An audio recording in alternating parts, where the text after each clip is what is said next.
What's good in the hood, YouTube? This is Crazy Samurai 71 here, bringing you another video. Today's video is on Transformers Robots in Disguise, Episode 3, Trust Exercises.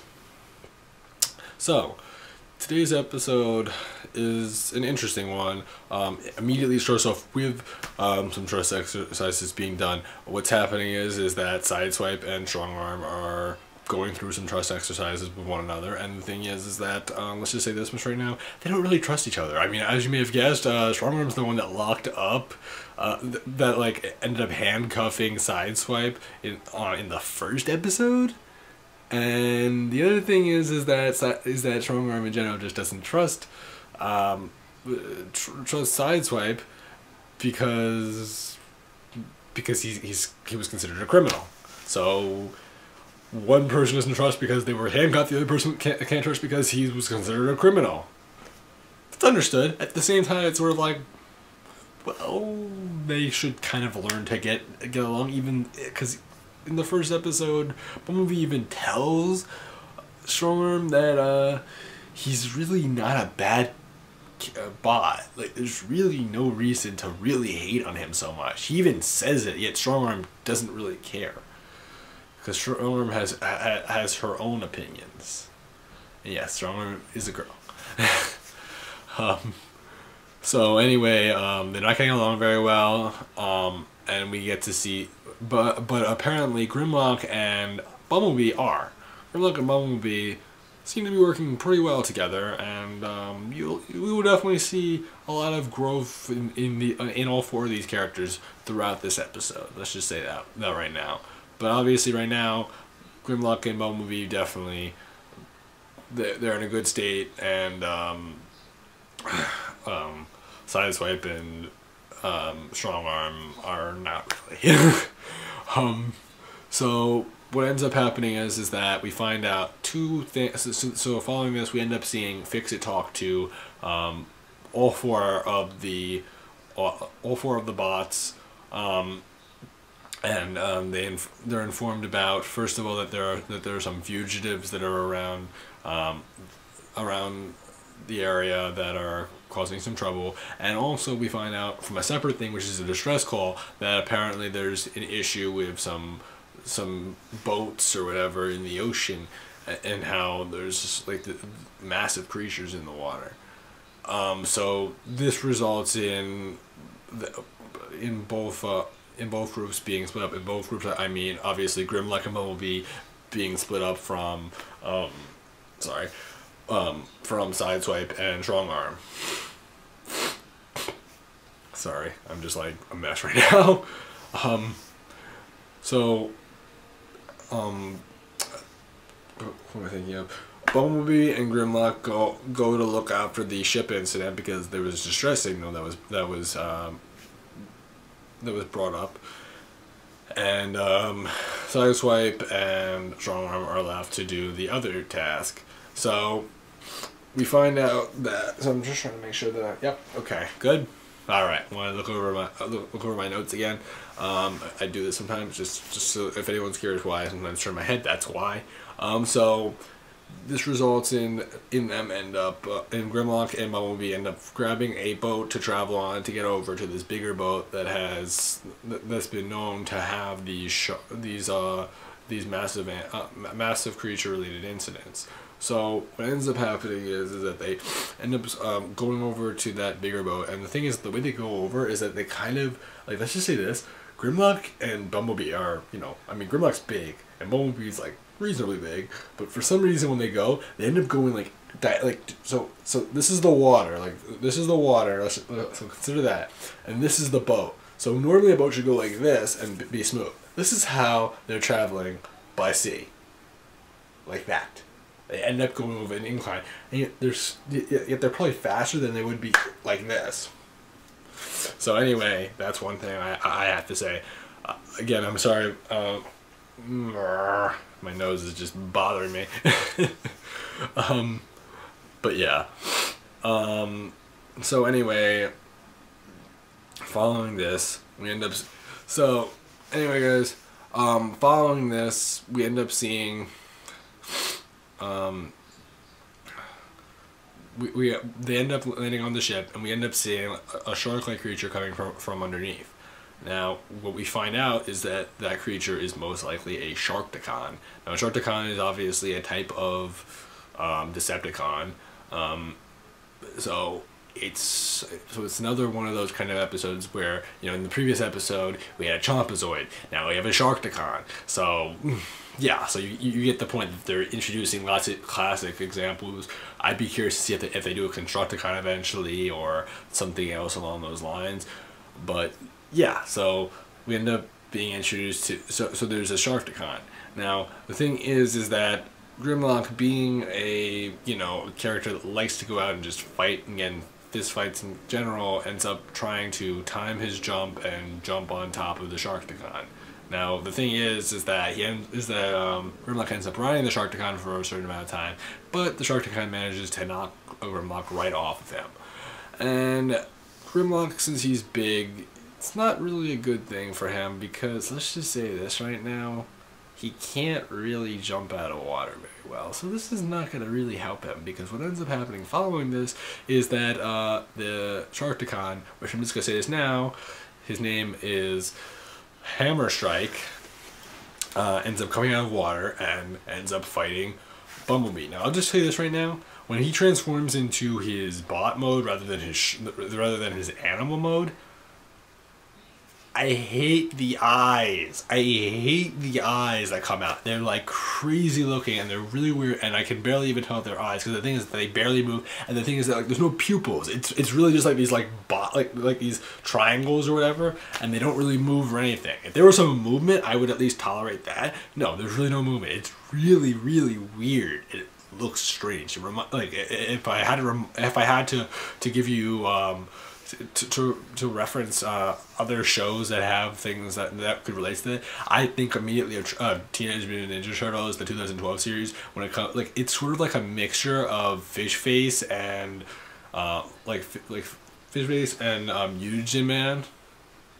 That's how he looks. He's sort of like a mixture of that, although he's not, like, you know, like, in regard to his eyes, just the eyes, not the overall look. I'm not saying that like it's Fish Face but with mutagen like stuff. So yeah, anyway, that's what I would say. So anyway, it's just weird. So they end up fighting. Bumblebee hopes that Grimlock will come and help him out, but the thing is that Grimlock can't really get up out of the water because he's really heavy. So that's not really good, because Bumblebee has to fight. And the thing is that Bumblebee manages to get in some decent fighting, but it doesn't really go anywhere. Now, and this results in, let's just say, the Hammerstrike escaping. Now, on the other hand, you may be wondering what's been going on with our other characters, and by other characters, I'm referring specifically to characters like Sideswipe and Strongarm. Now, Sideswipe and Strongarm, as I mentioned before, had to go after the fugitives that were traveling around. Now, the fugitives, now they end up getting into an argument along their path, and eventually they end up becoming separated. Sideswipe ends up looking separately and eventually ends up back at the base, while Strongarm ends up actually finding the fugitive. This fugitive, I'm just gonna say this now, because I like to just state it and just leave it at that, because I'd rather not just call him fugitive, or Decepticon. Anyway, the character is known as Steeljaw. Now, as far as whether or not he's a specific type of like Decepticon, it hasn't been confirmed in the show yet. I'm sure in the older series they may have had something about him, and I believe he has been shown in other series, but just right now, I'm just going to say this right now, that he looks basically like he could be a regular one. I will tell you this right now, as far as what I can say visually looking at him, he has like a wolf-like appearance. He doesn't really at first when I saw him, I thought that he was good, that he from a certain angle he resembled Starscream, but he is not Starscream. He is Steeljaw.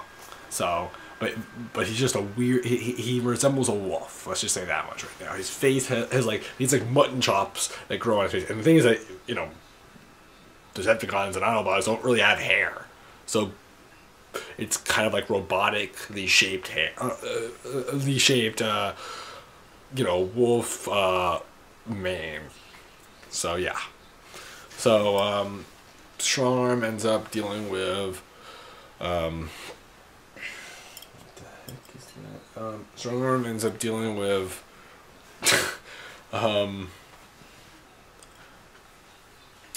Steeljaw. Steeljaw tries to come across as this nice character that doesn't mean any harm, that really wants to be a Decepticon who really does good, but the thing is that there's a lot of clear things that basically say otherwise about him, and he's, he has a Decepticon symbol on his chest. He does not have an Autobot symbol. He had an Autobot symbol, well, then we'll talk, but he does not. One thing I just remembered, speaking of which, was the fact that in the previous episode, I forgot one little point that was pretty important, which is the fact that,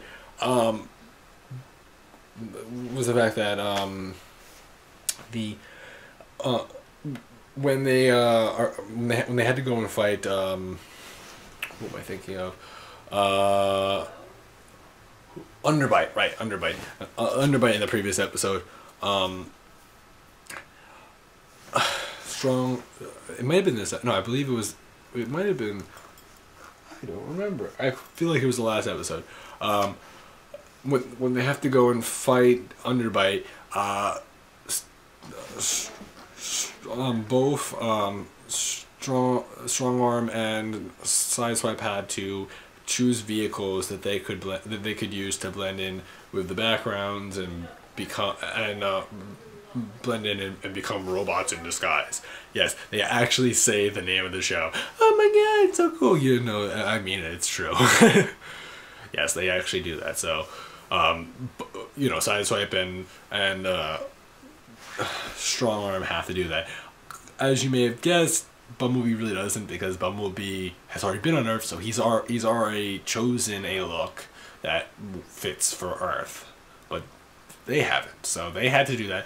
One thing I just wanted to say, so that I get that over with, so that I'm not leaving anything out, so that people understand that, yes, I know that I forgot to mention that. I think it was that episode. Both of them? I believe so. Anyway. Anyway, what ends up happening is that Strong Arm and Steeljaw end up talking. Strong Arm ends up being knocked out by Steeljaw, and then we get a scene where Sideswipe's back at the base and hears that apparently there was a distress call from Strong Arm asking for help, and the thing is that Sideswipe's like, I probably should have gone ahead. I guess I'm gonna go after them. And so Rusty also is there. So Rusty wants to go with Sideswipe. So the two of them end up going in search of Strong Arm. On the other end of the spectrum, what ends up happening is that we find out Bumblebee and Grimlock end up coming back to the base eventually, and they end up finding out more about. They end up wanting to find out about what Hammerstrike is all about. So they end up asking Fix-It to look up more information, since he's the one that seems to know all this stuff. And so when he looks up all the information, he ends up finding out that they are siege rovers that travel very fast. Now the thing is that Hammerstrike mentioned to Bumblebee the fact that he wants to take over the world. Now the thing is that Hammerstrike is dealing with oil, and the thing is that you may think to yourself, how is oil going to make him become able to take over the world? What is he gonna like? Is he gonna become this billionaire by selling oil around the world? No, but the thing is that when we find out the reason why he's caring about the oil so much is because he lived on Cybertron, and Cybertron, they have a certain quality of life and certain oceans and certain things overall, and so the thing is that he needs the oil because he needs to change the environment of the ocean so that it resembles something familiar to what he's used to in Cybertron.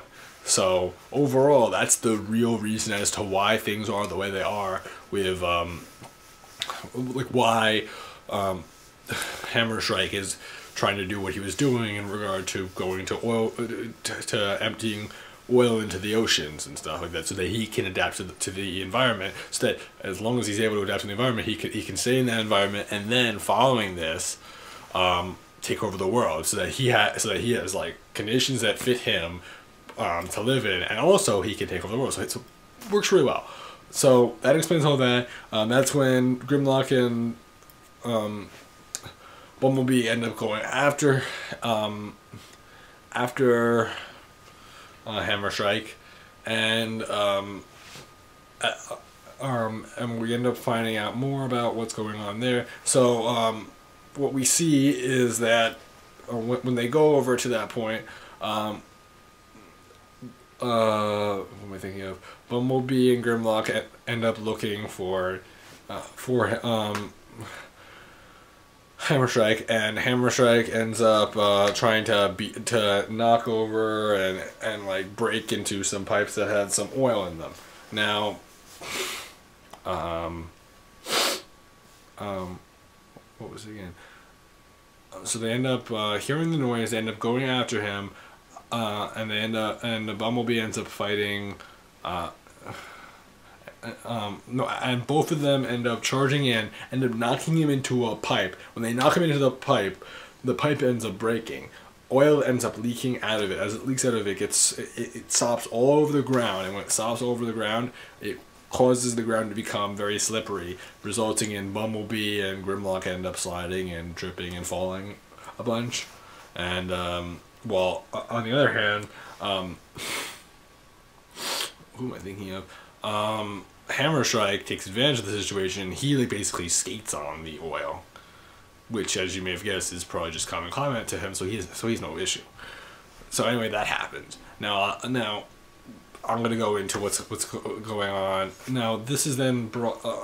Then they end up showing what's going on with Strongarm, because Strongarm ends up waking up, and when Strongarm ends up waking up, we end up hearing Steeljaw trying to make excuses about how I am a good Decepticon. They put me in jail, yet they didn't give me a chance to really explain myself and really show that I really do care. Though I seem like a bad bot just because I'm a Decepticon. I really do mean well or whatever. And the thing is that you can see smirks and glances and things where you could clearly tell that he's basically just making all this stuff up, and he's just trying to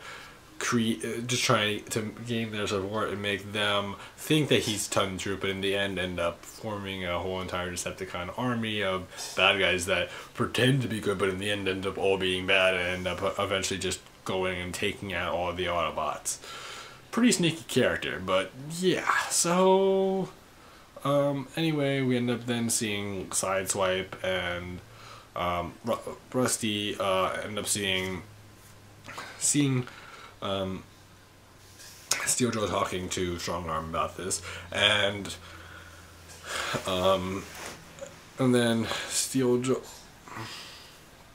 And then what ends up happening is that they hear about all the Decepticon stuff, and they hear about good Decepticons joining sides and all that, and that's when Rusty thinks of a plan to basically dress Sideswipe up like a Decepticon, like put paint on him, put the symbol of a Decepticon on there, and try to basically make him resemble a Decepticon and talk all like dark and mysterious, like that, just so that he can make him become distracted, so that they can free Strongarm.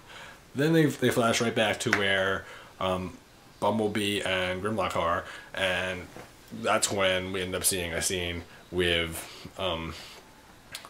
Bumblebee end up fighting fighting Hammerstrike, and this fight ends up leading to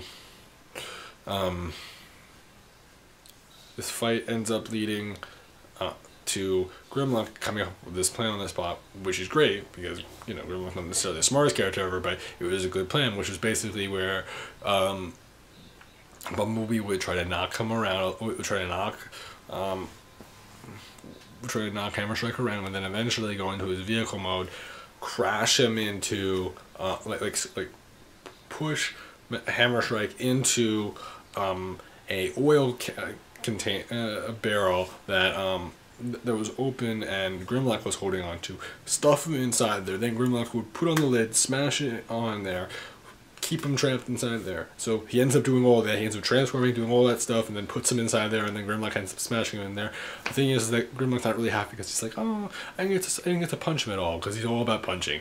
And the thing is that then you hear the voice of the of Hammerstrike, and when after Hammerstrike starts speaking or whatever, Grimlock just starts punching ends up punching that barrel once or twice, and then he's like, that makes me feel a little better. So as you could tell, not the smartest character ever, but he does mean well. He's a very simple character, but he works pretty well. Following this, we end up seeing another flashback to where you know, Sideswipe and Strong Arm and those kind of characters are, and as you may have guessed from before, when they end up speaking, that's when Sideswipe ends up coming out in his disguise, and he mentions this name that he makes up, and this name is beyond creative, and I mean that very sarcastically. I really do. What's the name that he chooses to go by? My name is Grimby. Yes, if you haven't already guessed, this is a combination of Grimlock and Bumblebee. So he just kind of does that so that he's not considered, so he's considered a neutral character. Whatever. So he makes excuses. Rusty sneaks in, and ends up unlocking Strong Arm from his chains. The moment he unlocks him, Bumblebee, not Bumblebee, what am I saying? That's when Steeljaw hears the cuffs being unlocked, ends up, because like at this point, Strong Arms had been chained up so that he wouldn't escape, and so when he ends up being unlocked or whatever, that's when Steeljaw looks over, and Steeljaw's like, "What are you?" And that's when suddenly they're about to do some stuff or whatever. What ends up happening is that Rusty ends up running away. Sideswipe and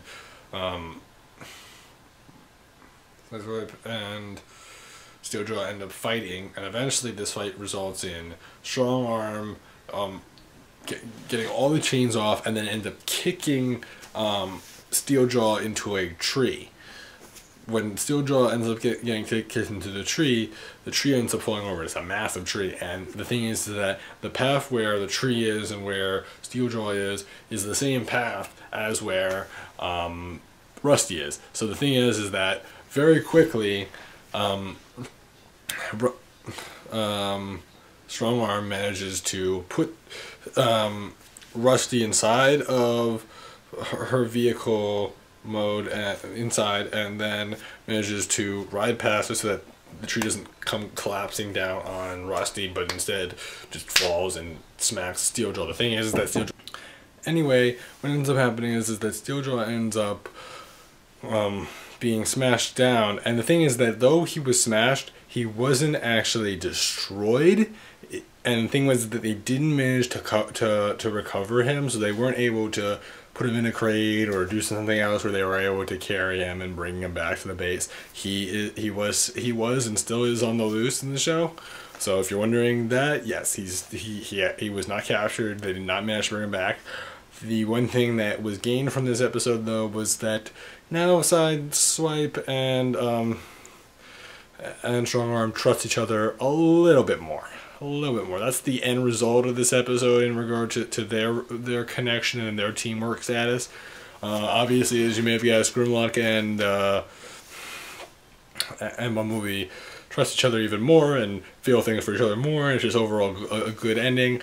I'll just say this much right now. I like this episode. I really like what they're doing overall. If you're wondering, is Steeljaw supposed to be, like, what kind of vehicle Steeljaw is supposed to be? To be honest with you, I have no idea. One thing I forgot to mention for Underbite was the fact that Underbite was like a tank as a vehicle, and obviously Hammerstrike was a shark. But as far as what Steeljaw is, Steeljaw could be a wolf. Steeljaw could be a plane. Who knows? Probably not a plane. Probably not a plane. My guesses are Steeljaw is either a wolf or a car. Who knows? We will see. Probably in the next episode or in a couple episodes. Who knows? We will see.